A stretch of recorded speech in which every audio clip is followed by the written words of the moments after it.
Hey there, welcome back to Love Stoic, where modern relationships meet timeless wisdom. I'm glad you're here, because today's message might just help you unlock the part of dating most guys overlook, especially if you're the type of man who leads with logic, who thinks deeply, and who always tries to do the right thing. This video is about 7 things smart men should never do with women. Not because you're doing anything wrong, but because the way you show up might be quietly blocking the very connection you're searching for. It's about those subtle shifts in approach that can transform your interactions from feeling like an uphill battle to a natural, flowing exchange where genuine attraction can actually take root and flourish. We're going to dive into the psychology behind these common pitfalls, understand why they happen, and most importantly, explore how to navigate them with grace and confidence. The goal isn't to change who you are, it's to refine how you express the best of yourself, ensuring that your intelligence and thoughtfulness become assets in building meaningful relationships rather than unintentional barriers. Let's get into it. First up, let's talk about something many thoughtful, self-aware men fall into. The trap of over-explaining yourself. You know the scenario. You make a light-hearted comment, perhaps a gentle tease, and then, almost immediately, you feel this urge to clarify, to add a disclaimer. It comes from a good place, right? You want to be understood, to ensure your intentions are pure, and to avoid any potential misinterpretations. The challenge here, though, is what this constant self-clarification subtly communicates. When you're always rushing to explain your motives or rephrase your words, it can inadvertently signal a lack of conviction in your own character, a subtle insecurity about how you're being perceived. Women, who are often highly attuned to these nuances, can pick up on this. It might make them wonder if you're truly comfortable in your own skin, or if you're constantly second-guessing yourself. True confidence isn't about being loud or arrogant, it's a quiet self-assurance. It's about owning your energy, knowing deep down that your heart is in the right place, and allowing your words to stand on their own merit, without an immediate apology or lengthy justification. This doesn't mean you can't clarify if there's genuine confusion, but the habit of over-explaining is the key. This tendency often stems from a desire to control the narrative, to manage her perception of you meticulously. But connection thrives in a space of authenticity, not in a perfectly curated image. So the practice here is to become more aware of this tendency. Before you jump in to clarify, take a breath. Trust yourself, trust her, and let your genuine character do the heavy lifting. Next, let's tackle a really common one: mistaking kindness for chemistry. This is where so many well-intentioned men get their signals crossed. She laughs at your jokes. She engages in a warm and pleasant conversation. She's polite. She smiles. Naturally, your mind starts to think, wow, there's something here. She's clearly interested. But here's the crucial distinction we often miss. Women are frequently, by nature or by social conditioning, gracious, polite, and kind, especially in social or professional settings. This inherent graciousness can easily be misinterpreted as romantic interest if you're not looking closely for the more subtle, yet more definitive signs of genuine attraction. The real question isn't, is she being nice to me? But rather, is she investing back into this interaction in a way that goes beyond mere politeness? Is she actively making an effort to keep the conversation going? Or is she primarily responding to your initiatives?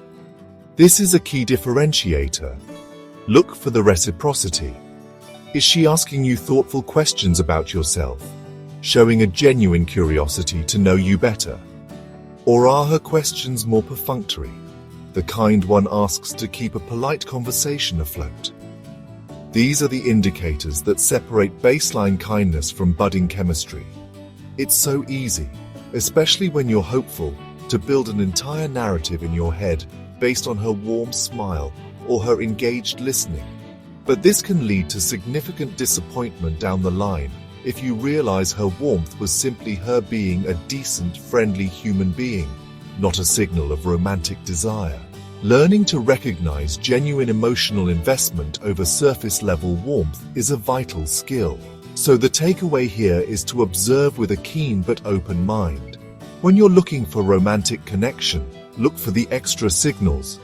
Her effort, her initiation, her specific curiosity about you, and a palpable sense that she's not just being polite, but genuinely enjoying and seeking out your company on a deeper level. Alright, let's move on to the third point. Being indecisive in an attempt to be nice or easygoing. This is a classic. You want to show her you're considerate, that you're not overbearing or controlling. So when it comes to making plans, you might say something like, "What do you want to do?" Or, "I don't know, whatever you're in the mood for is fine with me." You think you're being accommodating, but what often happens is that this indecision can signal a lack of leadership or initiative. Here's the thing. While nobody wants a dictator who steamrolls every decision, women are generally attracted to a man who can offer some direction, especially in the early stages of dating. Constant indecision can inadvertently put the burden on her to always be the one making choices, or worse, it can create a sense of ambiguity and doubt. She might wonder, does he even really want to see me, or is he just passively going along with things? You don't need to dominate the decision-making process. It's not about control, it's about bringing a sense of intention and thoughtful guidance. Instead of, "What should we do?" try something like, "I was thinking it would be great to check out that new Italian spot downtown on Friday night. I've heard amazing things." Or, if you're feeling something more casual, there's also this cool little tapas bar I know. What are your thoughts? See the difference? You're offering clear options, showing you've put some thought into it, but you're still inviting her input. This blend of assertiveness and consideration is incredibly magnetic. It shows you're capable of leading, but you also value her preferences.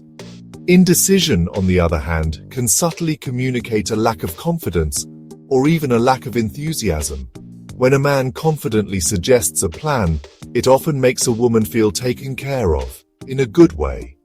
It allows her to relax and look forward to the experience, rather than feeling pressured to come up with all the ideas. Lead with a gentle confidence, and you'll find it makes a world of difference. Now, let's talk about something that many successful, intelligent men can inadvertently do. Trying to win her over with your resume. You've worked hard, you've achieved things, and you're rightly proud of your accomplishments, your career, your education, perhaps your financial stability, and it's natural to want to share these aspects of your life. However, there's a fine line between sharing and campaigning. The issue arises when you find yourself rattling off your achievements, your degrees, your job titles, or your possessions almost like a checklist, as if you're trying to prove why I'm a good catch. While these things are part of who you are, leading with them or overemphasizing them can make the interaction feel less like a genuine connection and more like a job interview, or worse, a sales pitch. It can come across as though you're trying to impress her into liking you, rather than connecting with her on a human level. True attraction, the kind that leads to deep connection, is rarely built on a list of qualifications. It's built on presence, on shared experience, on emotional resonance. Your success should ideally show through your demeanor, your quiet confidence, the way you carry yourself, the passion with which you speak about things that genuinely light you up, not through a monologue of self-promotion. She'll feel your purpose and drive through how you move through the world, not just through a verbal recitation of your LinkedIn profile. Think about it from her perspective. If a man is constantly highlighting his external achievements, she might start to wonder if he values her for who is, or if he's more focused on finding someone who matches his perceived status. The goal isn't to sell her something, especially not yourself. The goal is to invite her into the kind of life you already live, to share experiences, and to discover if your worlds and your personalities align in a meaningful way. Chapter 5. This brings us to a really crucial point for many smart, analytical men. Don't overthink every single move. You're intelligent, you're thoughtful, and you naturally want to get things just right. You analyze the situation, you weigh your options, you try to predict outcomes. When should I text her? What's the perfect thing to say? Did I wait too long or not long enough? This internal calculus can be exhausting and counterproductive. The more you overthink, the less present you become. Your mind is so busy strategizing and evaluating that you're not actually in the moment, connecting with the person in front of you, or even with your own genuine impulses. Overthinking is almost always rooted in fear. Fear of rejection, fear of saying the wrong thing, fear of messing up, fear of not being good enough. It's a defense mechanism designed to protect you, but it often ends up suffocating spontaneity and authenticity.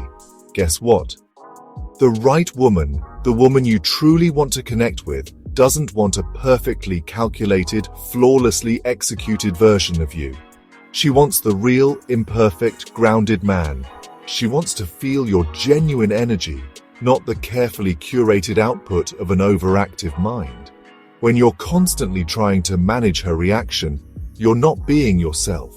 You're performing a role you think she wants to see.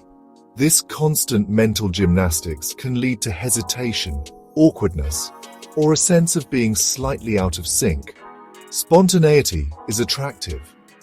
Being able to react genuinely in the moment, to laugh freely, to share an unplanned thought. These are the things that build real rapport and make interactions feel alive and exciting. Stop trying to play chess with dating and start simply being a human connecting with another human. Chapter 6. Let's talk about humor. Humor is an incredible gift. It can bring joy, lighten the mood, create instant rapport, and diffuse tension. Many smart men are incredibly witty and have a great sense of humor, which is a wonderfully attractive quality. But there's a crucial distinction: humor as a bridge for connection versus humor as armor to hide your heart. This is where it can become a stumbling block. The problem arises when humor becomes your default defense mechanism, especially in moments that call for a bit more vulnerability or emotional sincerity. If she shares something meaningful, something a little personal or tender, and your immediate reflex is to crack a joke, to deflect with wit, or to lighten the mood perhaps a little too quickly, she'll feel that. It can send a subtle message that you're uncomfortable with depth, that you might be afraid to meet her on an emotional level. While laughter is wonderful, a connection that stays perpetually in the shallow end of light-hearted banter will struggle to develop into something truly meaningful and intimate. Women often seek emotional resonance, a sense that they can share the different facets of their inner world with you, the serious, the vulnerable, the contemplative, not just the parts that elicit a laugh. Think about those moments when a conversation naturally deepens. If you consistently pivot back to humor every time things start to get a little more real, you're essentially putting up a no-entry sign to your own inner world, and potentially to hers as well. It can feel like you're keeping her at arm's length, preventing the kind of emotional intimacy that builds strong, lasting bonds. It's not that you should stop being funny, it's about knowing when to let the humor rest for a moment. Let her see that you're not just the funny guy, but a man with depth, capable of navigating the full spectrum of human emotion.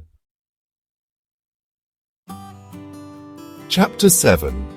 Finally, let's address something that many intelligent, respectful men can shy away from: skipping subtle flirting altogether. You want to be appropriate, you don't want to come across as creepy or sleazy, and you certainly don't want to make her uncomfortable. These are all admirable intentions. However, in the effort to be perfectly safe and respectful, you can sometimes err too far on the side of neutrality, sending no romantic signal at all. The risk here is that your interactions, while pleasant and intelligent, can end up feeling entirely platonic. If there's no hint of romantic interest, no spark of playful energy that differentiates this conversation from one she might have with a colleague or a brother, then it's very difficult for attraction to build. Romance, by its very nature, thrives in those subtle sparks, the little nuances that signal something more than just friendship. What does subtle flirting look like? It's not about cheesy pickup lines or overtly sexual comments, far from it. It's about a well-placed, genuine compliment that goes beyond the superficial, perhaps complimenting her laugh, her perspective, or her energy. It's about holding eye contact just a fraction of a second longer than usual, conveying interest and presence.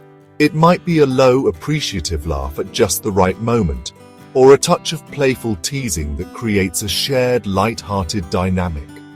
Being respectful doesn't mean being robotic or devoid of charm, and being flirtatious when done correctly doesn't mean being crude or disrespectful.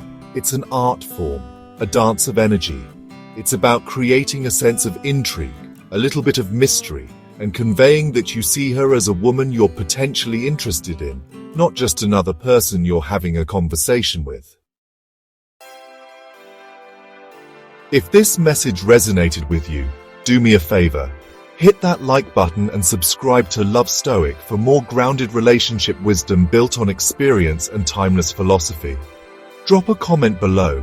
Have you caught yourself doing any of these, or unlearned them over time? I'd love to hear your perspective. These aren't rules set in stone, but rather observations to help you navigate the nuanced world of connection with more awareness and skill. The goal is always to bring more of your authentic, confident and considerate self to your interactions, allowing genuine attraction to unfold naturally. It's about understanding the subtle dynamics that can either open doors to deeper connection or inadvertently close them. Until next time, stay calm, stay intentional, and remember, real love doesn't need to be chased. It needs to be felt. When you show up as your best self, clear in your intentions and open in your heart, you create the space for that feeling to emerge, both in her and in yourself. Thanks for watching.